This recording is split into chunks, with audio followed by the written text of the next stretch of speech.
So here we are, day 3 of Holy Week.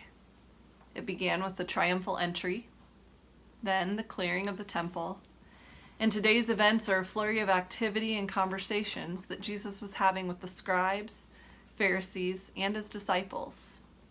When I first read the passages that you can find below in this video, it reminded me of an intensive college course a student might take.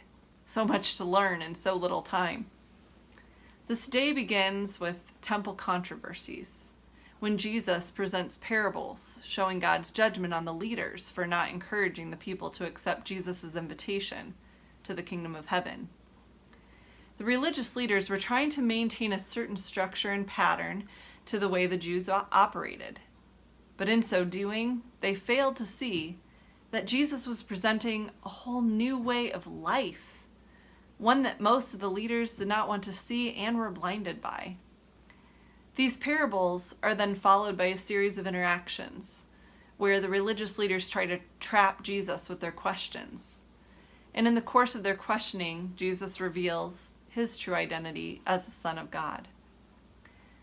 The conversations then move to the 7 woes to the scribes and Pharisees, the exact opposite of the 7 blessings from the Sermon on the Mount.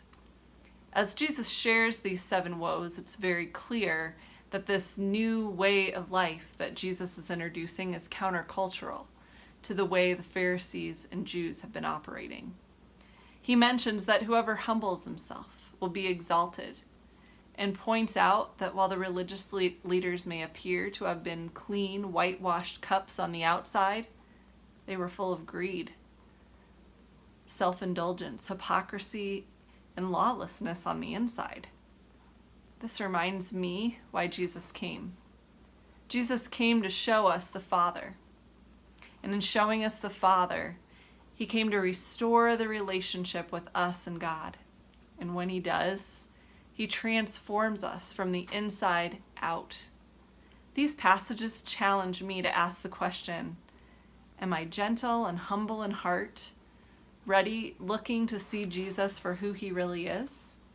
Or am I blinded by pride, knowledge, and tradition, keeping me from understanding the true purpose of why Jesus came?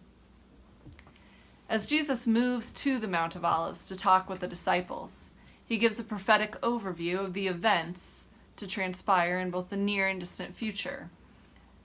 After explaining the future events, he shifts gears and deals with the attitudes that should characterize his followers as they prepare for the end. He reminds us that no one knows the day or the hour except the Father, so don't get caught up in this and try to figure out the specifics of that. But he does encourage us that we should stay awake, looking for the coming of the Son of Man, but also completing the work of the Great Commission, telling others about himself. So what about you? Are you waiting in hope and expectation of our King's return? Are you acting in purpose, seeking to tell others about why Jesus came and that he came to save us? I pray your week is blessed as you ponder the events of this Holy Week.